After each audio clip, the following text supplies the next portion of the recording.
It's Lucy Litch, and this is Tiny House Conversations. It's the Australian-based podcast where I interview experienced tiny houses, tiny builders, and adventurers in the tiny world so you can discover how to create, build, and transition into tiny life.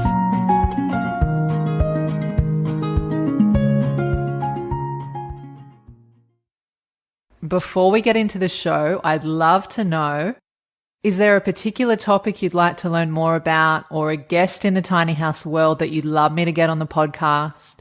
Maybe you know of a tiny houser with an interesting story, or a tiny builder who builds amazing tiny homes and offers a professional, ethical, and reliable service.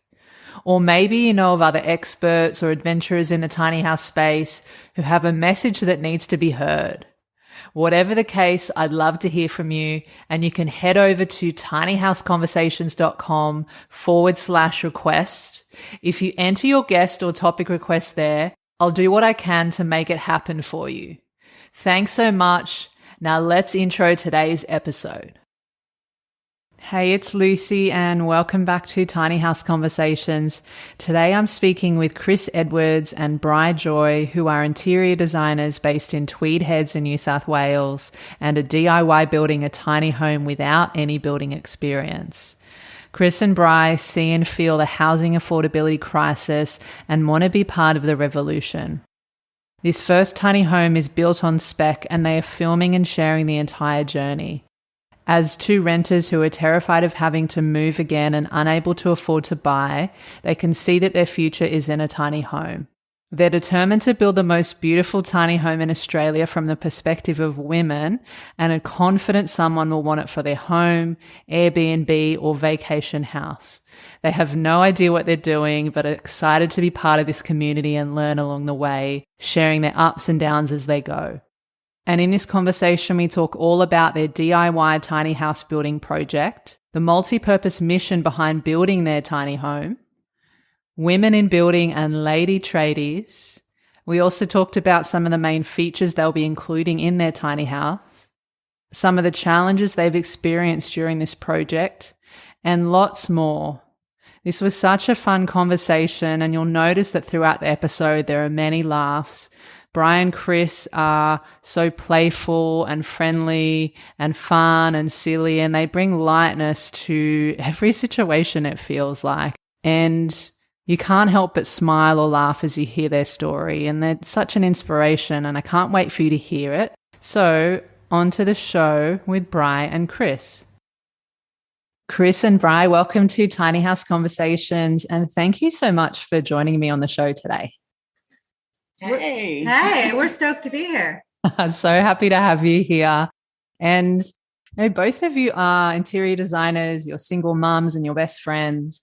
And I'd love if you're able to share a bit about your backgrounds and what sparked your interest in tiny houses, and then what it also inspired you on this exciting DIY building project of a tiny house together.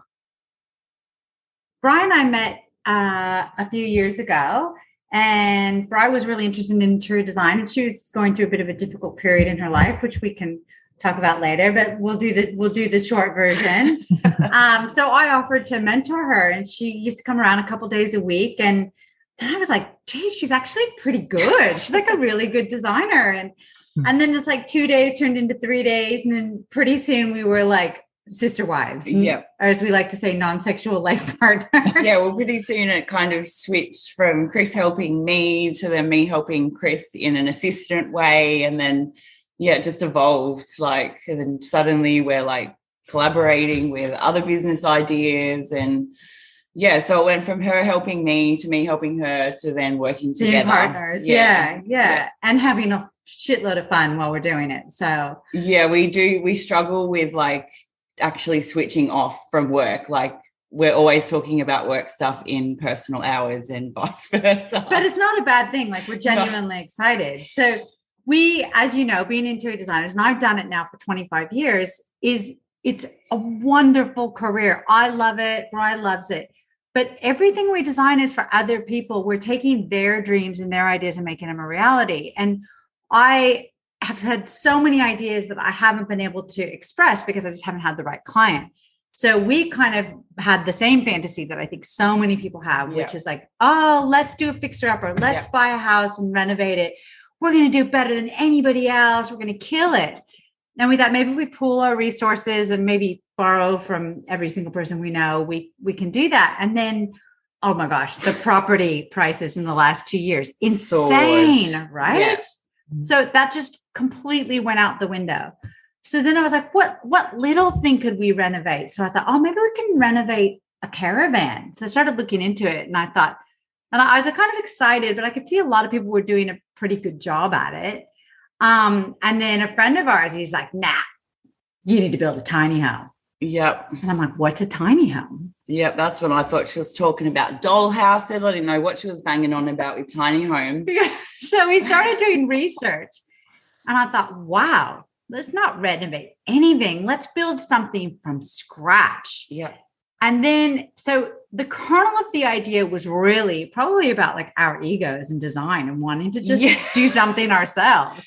That was ours. We were picking our like furniture and finishes for us, not for somebody else. Yeah. And but then we kind of like, as we like sort of took a deep dive into the tiny home community world, we're like started realizing that this wasn't just like a money-making venture. We were actually quite passionate about what it does, what it represents, the problems it solves for people, and that like maybe we could take this in the direction, like not only a design direction, but like a new career direction and possibly a philanthropic direction, like that we are like part of the revolution in like solving like the housing affordability problem, you know? So we just thought like, this is aligning on so many levels. Absolutely. And, you know, with this housing affordability, it affects every single one of us. And so the tiny house movement and the tiny house lifestyle is something that a lot of people are considering. And I think it's so cool to have this marriage between the interior design and the tiny house building. And I'd love to know, what's the bigger picture for you? Because you're beginning this journey of DIY building a tiny home for yourself. What's the bigger picture for that? What are you hoping to create beyond that? Where's the first tiny home going to go? Okay, so this is the $1 million question. We're kind of like, it's not that we don't have the end in mind, it's that we have a number of happy endings. Yeah, it's like a tree with all these branches. We're not quite sure which branch it's going to go off onto. Which isn't for lack of organization on our part, but we're just not sure what's going to happen. So let's talk about what we're doing. So we both have, we're both single moms, and we're not ready to live in a tiny home because we each have 2 kids and a dog. So 2 teenagers. 2 teenagers. Yeah. So, and people do that, and good on them, but we're not ready. We see that in our future. So the first thing was like, let's build it on spec. The same way a builder would build a house and not for a client, but just on spec and then sell it like you would a house that you were flipping. We're doing that, but with a tiny house, you know, and I don't think we know anyone who's doing that. Mostly you get builders that are building it for people, but we're building it for an imaginary client. And then we want to build. So the original idea was that we build 1 and we hopefully like smash it. Yep. And then we build 2, and then we become a tiny home builder, but maybe not so much going down the custom route as where we're building for people, but where we're building them beautifully ready to go and people can just buy them. You know what I'm saying? So, because we looked around and realized there's like a 6 to 9 month waiting period for a lot of these companies. So we just want to start pumping them out to a design standard that we think is going to be really different from the competition. Like nothing against what people are doing, but we feel like when we look around at what's being built, we think men have designed them. Yeah. Like, so we want to totally bring that female perspective and interior to the tiny home. And a bit of luxury. Yeah. And I don't mean like luxury, like, you know, gold chandeliers, but like there's not a lot of attention to detail. There's a lot of attention being paid to utility. Like, oh, look, the stairs slide out and then this expands. You lift up this hatch and you can store your surfboard and blah, blah, blah. And I'm like, we're ordering like beautiful like knobs from Etsy for the kitchen, and nobody's doing that. And we're going to put some wallpaper in the bathroom, and we're like thinking, how can we make the kitchen bench something nicer than just timber? Like everybody does timber, and people go, oh, well, that's what you do. But I don't think like that. I think like, let's do this let's turn it all on its head and do it differently and make it really fresh. So of course I'm totally digressing here, but it does go into like, yeah. So we might end up as like tiny home builders with a company, but the reality is it may not be profitable, and we're prepared for that. Yeah. And so we may go down the path of building a community to do this on a philanthropic level, like where we build these for women escaping domestic violence, and Bryh is a domestic violence survivor. Yeah. For like homeless people or people, we live right near the floods, and we volunteered to clean up after the floods. And like, there are so many people without homes. And I'm like, we just see that this solves a number of problems. And even if we are like kick-ass multi-million-dollar multinational tiny home builders, there's no way we're doing that without a philanthropic arm to it. We just couldn't. We just feel like this is going to solve problems for people who are really in need, and we want to be part of that solution. Yeah, absolutely. Imagine like, having going into like a recovery house for a minute, and it's a beautiful little tiny home. It's not some rundown motel apartment that when you're at the bottom of life and you've got nowhere to live, and sometimes you end up in shady little hotels. Like, how amazing would it be if you had this beautiful little tiny home to go into when you're trying to heal because you've lost your home, you've been kicked out, whatever's happened to you. So I sort of see that, because when you're not in a good space and you're either homeless or you've got these stresses, like for me this is kind of what led my curiosity into interior design. It was just so important for me to be in a beautiful space, because I also suffer from agoraphobia. So, there was a period of time there where I didn't leave my house or my room. And, when you're in a crappy space, you just kind of look around and it kind of pushes you deeper out down into the darkness. So if we were to do this on some kind of, I can't say that word, philanthropic level, to me, I'm just like, you're picking people up from the dirt. So how beautiful to pick them up and just put them into a little respite house if you can. Yeah, but that isn't just like, what do you call it? I'm American, a donger. It's a donger. Yeah, it's not a donger. Like, it doesn't feel like some crappy low income, like, these were used at a mining camp for 2 years. Here, go in here. Like, we don't need to just give people shelter. We need to give them dignity. Yeah, and because that's the thing, people don't realize that when you're homeless, like, it doesn't change who you are as a person, but there's a lot of shame that comes with it. And there's also a lot of judgment. People don't know your story and they just see you as being homeless. And then, a lot of society thinks homeless is the lowest part of society, but they actually don't know what perch that person's fallen off. I fell off a pretty high perch when I ended up being homeless. I had a good career. I was a youth social worker, and, it was all happening. And then suddenly you fall off, and within seconds your whole life has changed, and then you do have that extra bit to get through of moving through the shame and the judgment and just the way people see you. So we want to create something beautiful for those people and pick them back up again. Oh, I love it. And what I'm hearing as both of you are sharing, it's like a holistic multi-purposes in this project for you guys. It's not just about building a house for someone. There's so much humanity here, and helping people with that have been through these different experiences. And I think that is such a beautiful offering. And you did also mention that maybe it becomes a business and maybe it doesn't, but I would dare say that whatever this journey brings, there's going to be so many learning experiences and joys and challenges and connecting with different people. And so that's really great. And I think you also mentioned as well, Cris, about building from a woman's perspective. And I know that I've seen you talk about the term lady tradies, and that you're wanting to work with as many women as possible during this project. Can you talk a little bit more about that? Yeah, so Bryh and I don't really have any building skills, and we just thought after spending like, in the last 25 years, basically in meetings or in front of a computer or at a showroom, I was like craving doing something with my hands. And like, I don't know that I would be up for that for the next 20 years, but Bryh, who has fibromyalgia and is in a lot of pain, and she's like, I want to stretch myself. I want to see what my body can do. So we decided that we were going to build as much of this tiny home as possible. We have a wonderful builder who agreed to take us on. Yep. We have just finished our first 2 days on site. And man, I burnt myself, bruised myself. Bryh's like, you have bruises all over your legs. Had blood. We had our first like injury.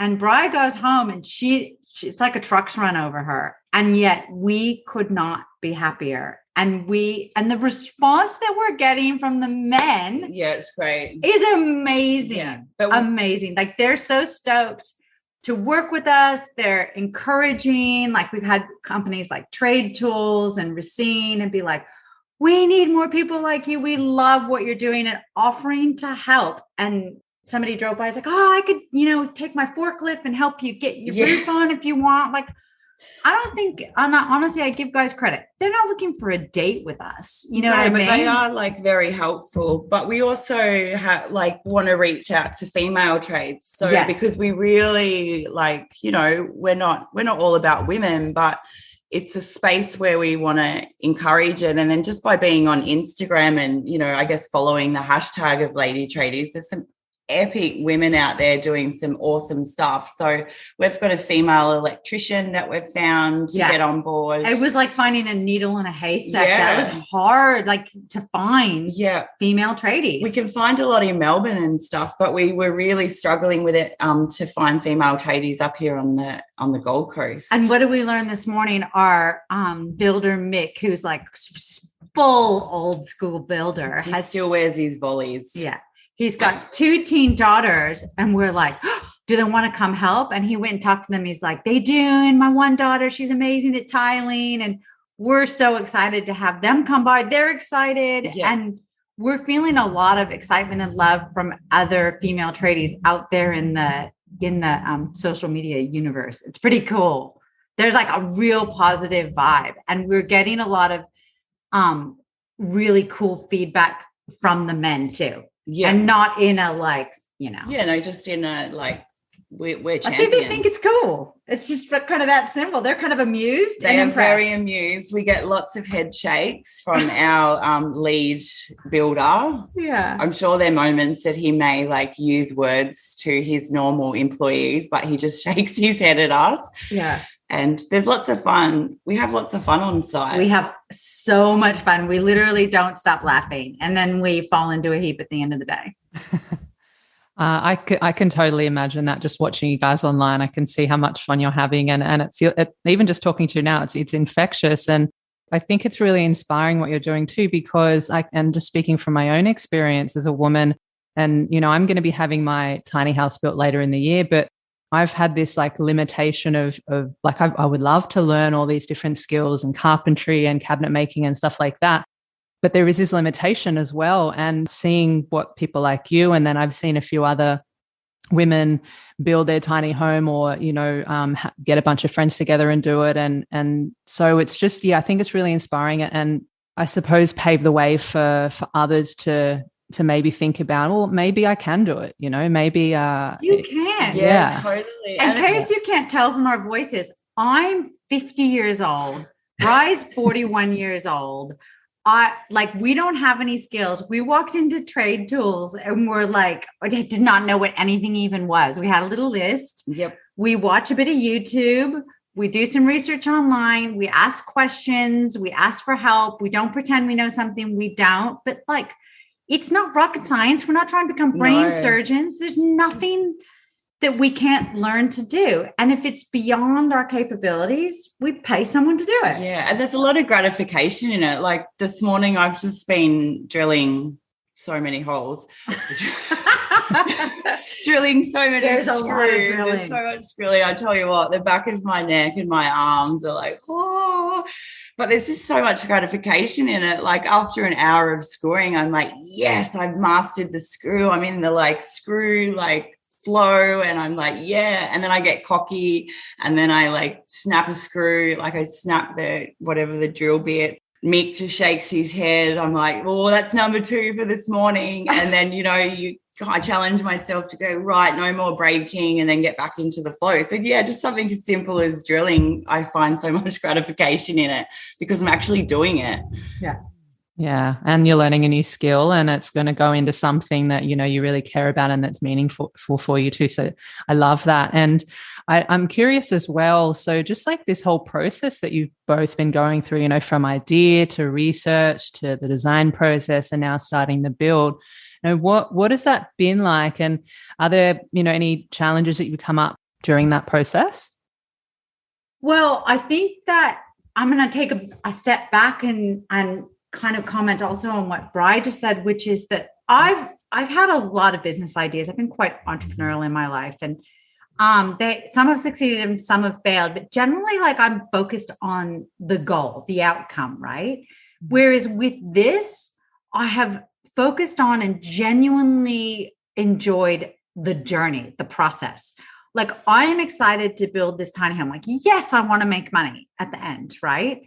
I am looking forward to making mistakes. Like we do not go more than 2 or 3 hours without making a mistake. We put a wall in upside down. 2 or 3 hours. Are you like maybe an hour, 20 to 30 minutes, like, so, oh my gosh, my tiny home trailer is 2.4 wide.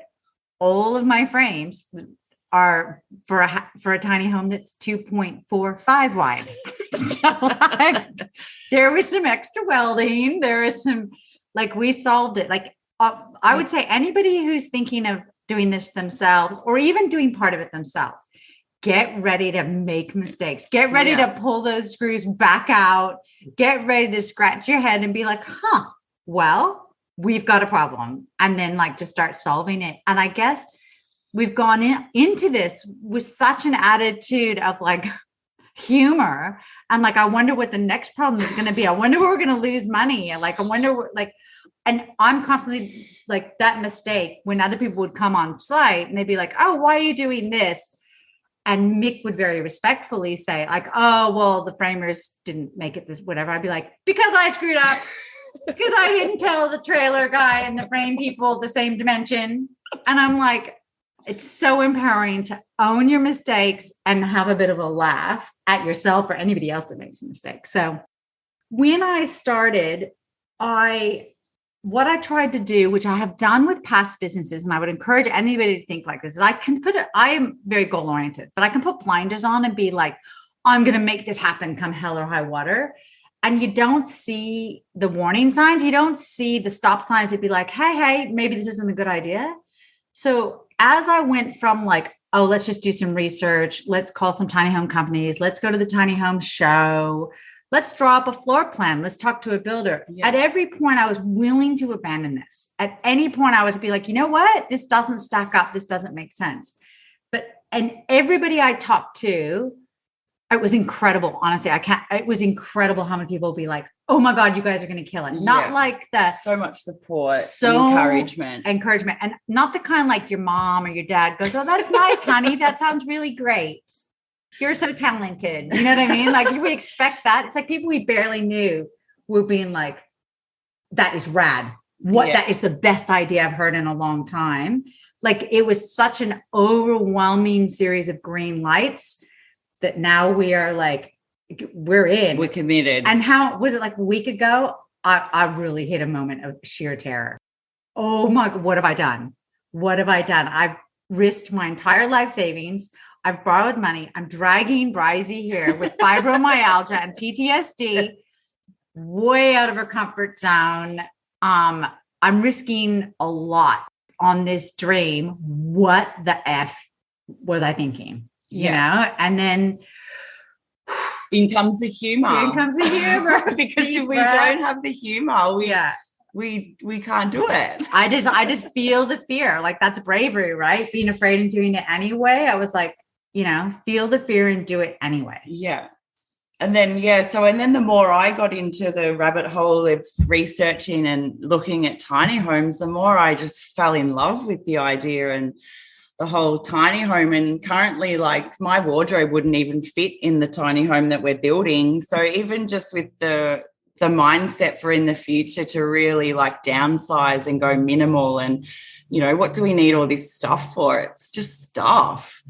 So just the thought of, once the kids move out and then really start to just get everything minimal, I feel like I would be so happy in a tiny home. Yeah, tiny home is synonymous with freedom. Freedom, simplicity, and as you said just then, Bryh, too, just reassessing how much do we actually need and how much space do we need. So yeah, definitely. And you mentioned the trailer before as well, Cris. So where did you get your trailer from? And what kind of trailer is it? I'm probably not going to use the correct technical terms, so just bear with me. That's so fine. It's 2.4 by 7.2. It's got 6 wheels, galvanized, and I basically just everything we've done has been through Google. Like I Googled tiny home trailer and I emailed people everywhere from Sunshine Coast to Melbourne, because I thought if I get a good price, I can afford to bring it up here. And I found this great guy, Matthew you can put it in the show notes or whatever. It's HMJ Trailers. And whereas like most people would charge between 10 and 12 for that, Matthew was doing it for 8 for us. Yeah, and then we did our walls in light gauge steel framing, and that was done by Brett's Modular, I think they're called. I think they're Brett's Modular. I think I've heard of them. And that was really fun. So this was a big challenge. I was so confused about how to get this done. And they actually sent this amazing guy, Paul, over. He came to my house, opened up a laptop, looked at my floor plans, and had an engineering program where he basically just designed it in front of me in 3D, and it calculated everything that needed to be calculated. And then I said, yep, that looks like it, and he's like, oh, your window can't be that big. And I'm like, okay.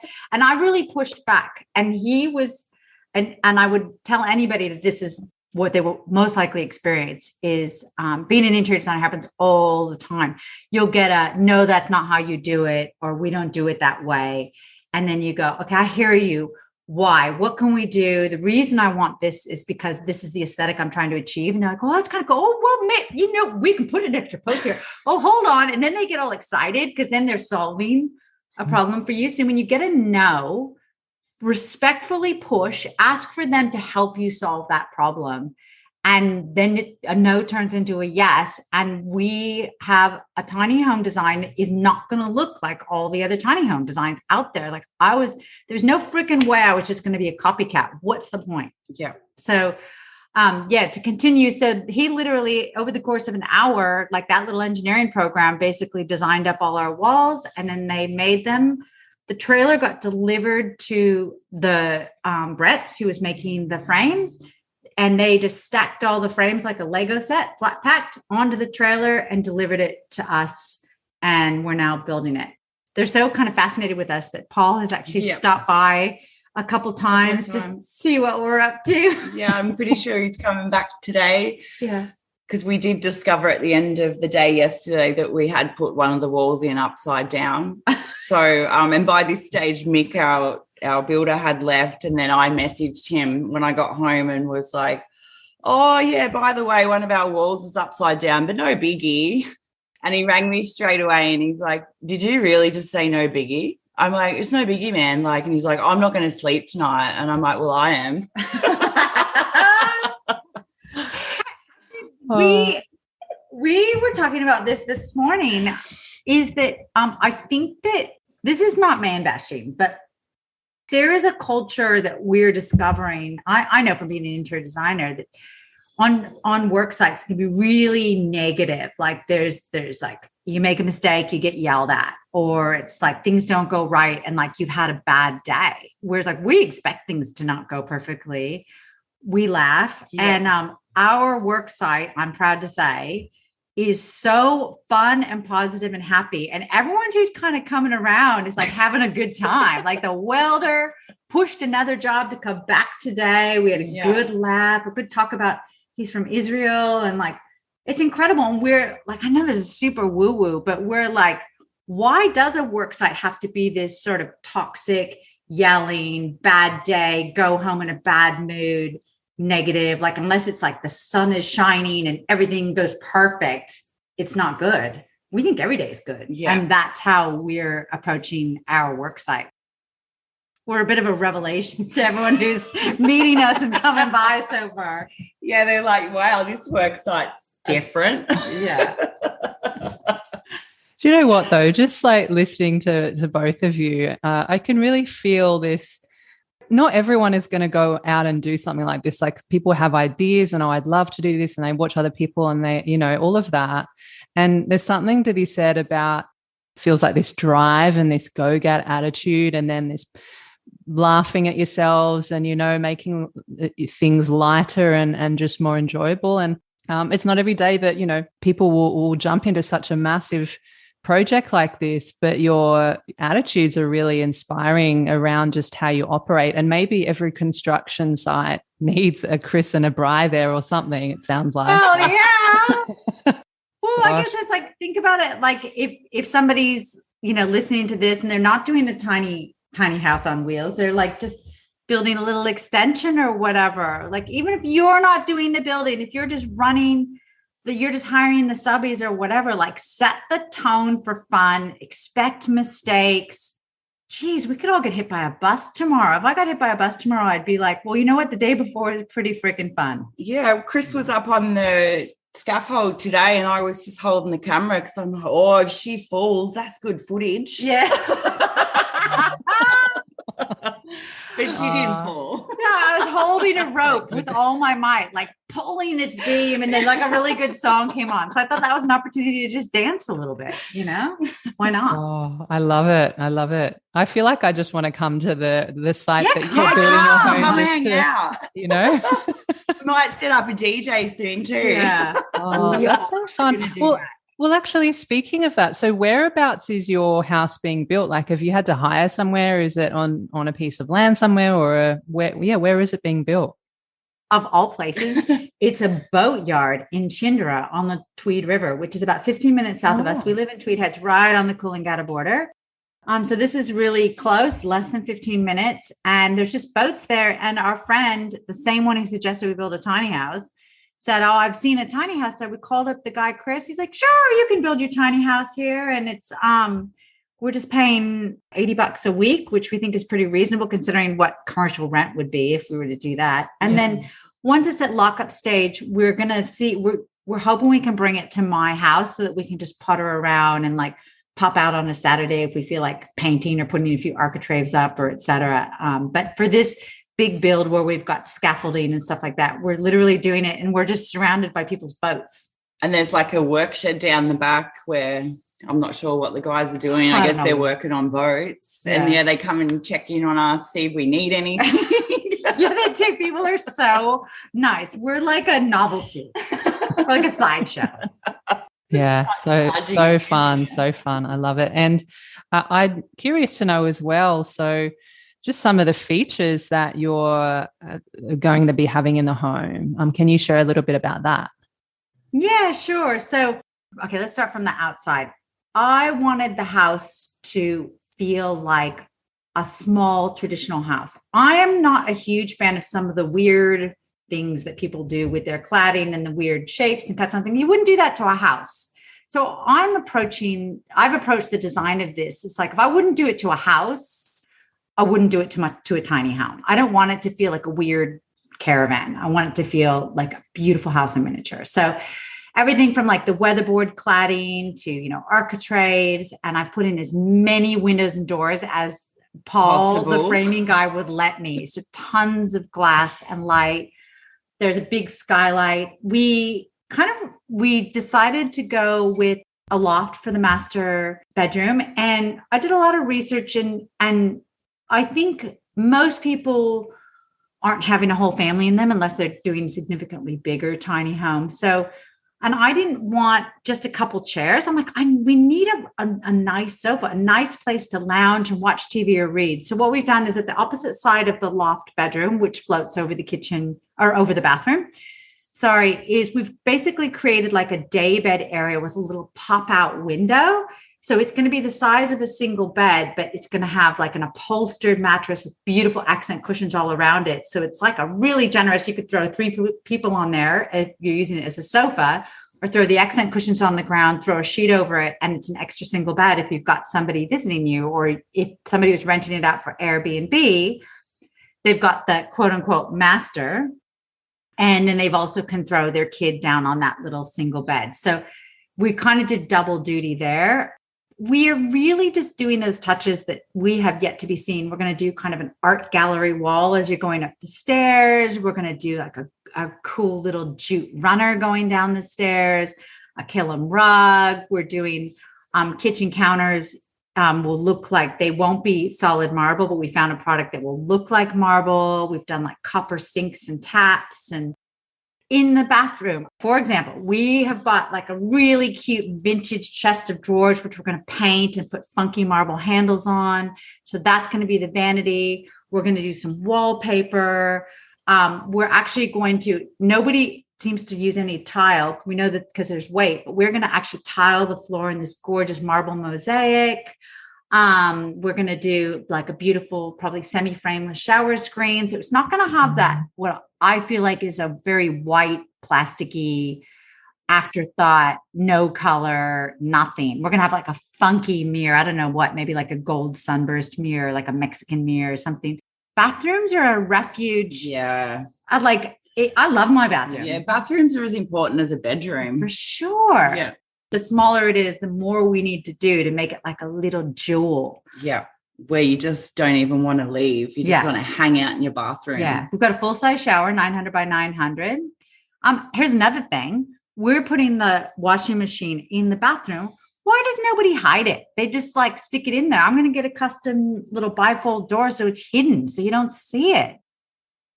I'm so tired of people talking utility. And I'm like, aesthetics. This is a 25-year interior designer coming out. Right? Yeah, I was going to say. I'm getting my interior design like lying on. Yeah, and she's spent 25 years having other people tell you what they want. So she's like, woo, yeah, I get to have whatever I want. Yeah, I'm going to put some crazy ass wallpaper up. And if you don't like it, you don't have to buy it. So good. I mean, you get, to be able to express yourself fully and that's great. And it sounds like a lot of character in the home too. So I can't wait to see how it unfolds. And what size is the home going to be? 2.5 by 7.2 by full height. So it's 3.5 up from, we've done the flat deck trailer, which I hemmed and hawed because the ones that, I don't know what they call them, but they bump up over the wheels. Like, yes, they're closer to the ground, but that little bump up just doesn't look nice. So we also want to design, we want to get a friend who's an engineer to help us. We want to design like a really cool modular decking system that really hides all that and flows into the landscape so that it doesn't just feel like this thing sitting in the middle of nowhere. We want it to feel like it hugs the earth and gets integrated with the landscape, but then something that people can then just quickly pull apart, throw in the back of the truck that's towing the tiny home. And what's that expression? Bob's your uncle. Bob's your uncle. Move on. Yeah. Find a new space to be. So you mentioned before as well, I think it was you, Cris, you were saying you've had times where you've questioned, like, what am I doing? What have I got myself into and all of that? And I'm wondering for both of you, have there been any other internal obstacles that you've come up against and, how you've moved through them or anything like that? We just had a little session about a week ago that was really cool that I got off of the happiness lab. It's called WOOP, which is Wish Outcome Obstacle Plan. And it's basically because I've often made the mistake, to be honest, of being overly positive, like think positive, just go get it, like live your best life, blah, blah, blah. But then you just don't plan for the worst outcome. And those people don't actually succeed. Basically, optimists and pessimists don't succeed as much as realists who engage in something called contrast thinking, which is that we wanted to be crystal clear about our outcome and our wish and all that positive stuff. And then imagine everything could go wrong. So for me, the biggest thing that I feel could go wrong is money. I have such a tight budget. I have very little room for movement, maybe 2,000. And the fact is, I'm done my best to research this budget, but I quite easily could get something wrong, which means that the whole build could grind to a halt. I could, spend 6 to 9 months of my life and then not make a single penny. I might have to borrow more money from the bank. And what if they say no? Then I'm going to have to go to friends and family. And that's really stressful. Money is stressful. I'm quite sure people can feel that. So for me, the biggest obstacle was getting enough money, and will continue to be keeping enough money. And then I think that with Bryh, her obstacles are more internal, but I'll let her. Yeah, so my obstacles are more the commitment to actually building, and just with my body, I often have where I have a fibro flare, which means I can be in bed for days because my body's just out of control in pain. So for me, it's kind of because I'm committed to the process and the journey, I don't want to let anybody down by not turning up or not being able to work. I also before I met Cris, there was no way you were going to get me in front of a video camera, and there was absolutely no way I was going to be as public as I am on social media. I hate being in front of the camera. I have so much anxiety. So even just doing stuff like that for me is like a push to push through my comfort zone and to put myself out there to the world, for the world to see and maybe judge me. I don't know. So yeah, a lot of it's for me is about being exposed to the world and physically pushing through the actual build. I generally, I have maybe 5 good hours out of a day where I can be productive. And then I have to tap out, my brain melts down, my body melts down. So yesterday I was up working from 8 till 5, which that's a big day for me. I know that's just normal for other people. This morning I was there at 7:30 going legend. hard. I said to Cris just before on the drive back here, I'm just to let you know, I'm hurting, I'm hurting hard, but I have to keep going. So I actually find it. So I was just kind of this morning, I was just cleaning up the site because I find if I stop, it's really hard for me to get my body to go again. So I just kind of have to keep going and pushing through it. So yeah, for me, the biggest challenge is to actually be there and to physically do the work. And we might lose her for a week. Yeah. That was in our planning. We had to work that in, what if you crash and you can't do anything for it? Okay, well, let's just plan for that, and be okay with that. Yeah. So at the moment I'm feeling good because I'm so out of my comfort zone. I'm in a world of pain, but the excitement and the adrenaline is really keeping me there. And it's I almost have this little bit of FOMO, I can't go to bed. I have to be here.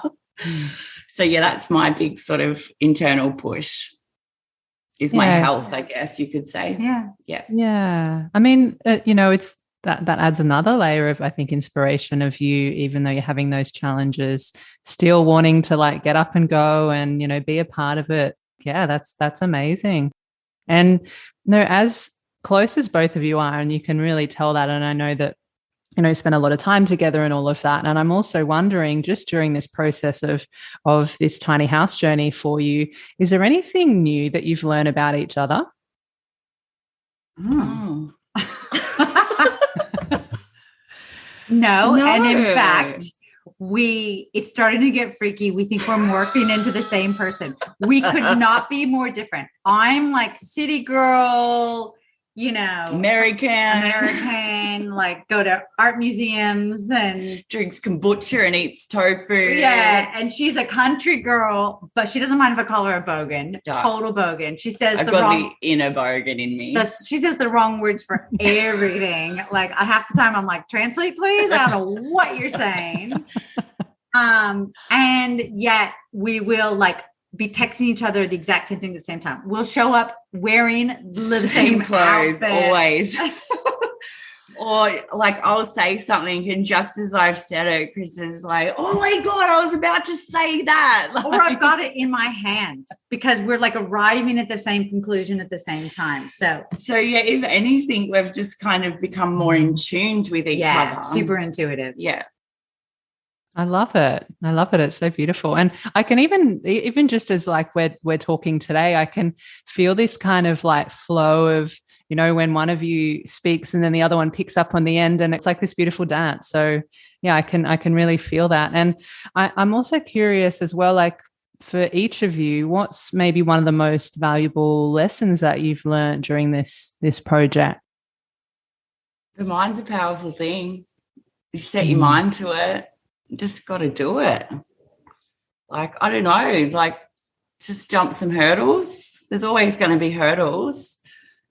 I'm trying to think what I've learned that I didn't know before is how swing a hammer. Yes.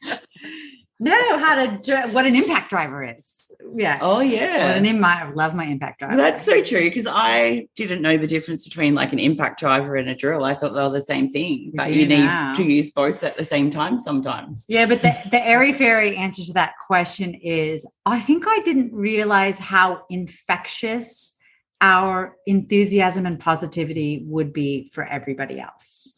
I'm so pleasantly surprised that we're not getting haters. We're getting lovers. You know what I mean? That people are jumping on board this crazy train that we're calling living big time. Yeah. What are we? I don't even know. we just named ourselves. I think you renamed Big Life, Tiny Home. Big Life, Tiny Home. Yeah. That's so cool. I love it. I actually watched your video of the different names that you were throwing around with your families or something. That's why we can't remember it. It's only 2 weeks old. Yeah. Yeah, no, that's great. Too, that's like, great. It's so important for us to be authentic and to be real. I guess, out in the social media world, there's a lot of polished stuff happening. You see the polished part of people's life. So we just want to show, we don't want to just have all the highlight reels up. We do want to show the hard parts about it and put it out there. Like, I'm sure there's going to be coming up soon where Bryh is going to be in tears because she wants to push through, but she just can't. So, we just really want to be who we are and just, not sort of polish ourselves for the social media world. Yeah, we're not doing the highlight reel. We're doing the behind the scenes nitty gritty, the real adventures of Bryh and Cris building a tiny home. Yeah, we are who we are. You get what you get. And, I think that's probably a big reason why people are so drawn to you. You're saying it feels like you're like brightening up people's days and, different workers are wanting to come back to help you on the side and all of that. And I think that's great. And you can definitely feel that authenticity through your videos online too. And I think that's such a refreshing thing these days because as you said, Bryh, that, often it's the highlight reels that you see and people can feel and connect to that authenticity and that being real and showing up as you rather than a filtered down version or something. So that's great. And as we start to wrap up the conversation, is there anything that you'd like to maybe leave the listeners with in terms of maybe someone's thinking about wanting to start their journey to build a tiny house, but maybe they're held back a little bit or they don't know where to start? Is there any final words you want to leave with them? I think just ask a lot of questions. This entire journey started with me not thinking I needed to know exactly where I was going. So, go to a tiny home show, reach out to tiny home builders, look on Pinterest, listen to this podcast. You know what I mean? Like, which is marinate yourself in what's out there, and then the path will appear ahead of you. Then you'll start to, it's like casting a really wide net, and then you'll distill it down to where you want to go with it. Yeah, beautiful. And we have an inbox. So if anyone wants to reach out to us, we'd love it. We would love it. We're so welcome to chat to us if they've got some blockages. We're two chicks that don't know what we're doing, but we're going to do it anyway. So if we can give some people some confidence, inspiration to do it, then awesome. Yeah. We want to be part of the community. Yeah, we're going to just get ourselves right in there. Watch out, tiny home community. We're coming. So good. So good. And what, where's the best people, let me say that again. Where's the best place people can find you online? biglife.tinyhome on Instagram would be, or we're on Facebook as well. We actually haven't changed our name on Facebook yet. We're still our interior design name, but we will. So we're biglife.tinyhome. And then we're building a YouTube channel. So watch this space. Oh, great. Well, I will put everything in the show notes. And actually, I'll just ask you one last question. Is there anything else that you feel like we haven't touched on when it comes to this project that you just wanted to share with everyone, or and what's coming up? What's coming up? Probably lots of giggles. Hopefully no more walls go up backwards. Oh, and hopefully only minor injuries. Yeah. Minor injuries, mistakes, humor, and the most beautiful tiny home in Australia. I'm just going to put it out there. That's what's coming Throwing up. down the gauntlet. Love it. So stay tuned on your Instagram page for footage of all of that, I'm guessing. We're gonna and we're then sharing a longer format YouTube channel to come. Okay. Perfect. Do you know if you're going to be calling it the same name then? I think yes. Big Life Tiny House. Okay, cool. Well, I'll put some information about that in the show notes, and then people can come and check you out there.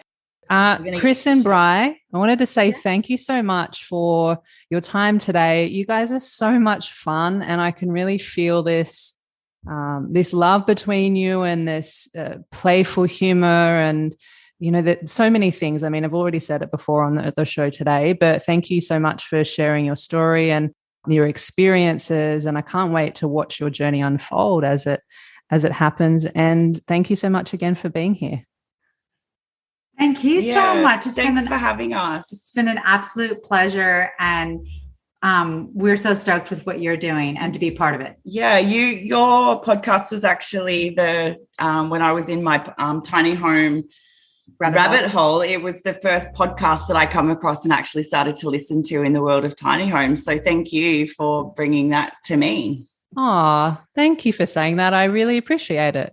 Getting to connect with people like you is one of probably my favorite part of this. So it's my absolute pleasure. And just like both of you have said, wanting to be part of the tiny house community and giving back and all of that, it's definitely part of my intention too. So thank you. And it's great to be a part of the community and the journey with you. So, and if you're listening to this episode at home, thank you so much for taking the time out of your day to be here with us. If you want more tiny house conversations, stay tuned every Thursday for new episodes, and I'll see you next time.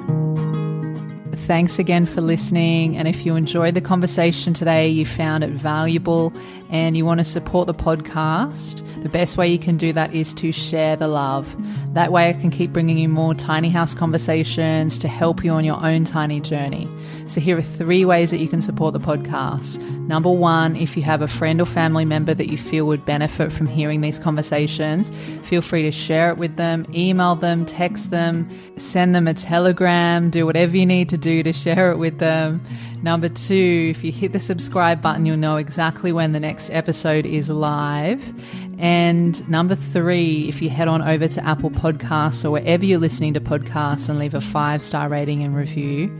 Thank you so much in advance. I appreciate you, and I'll see you in the next episode.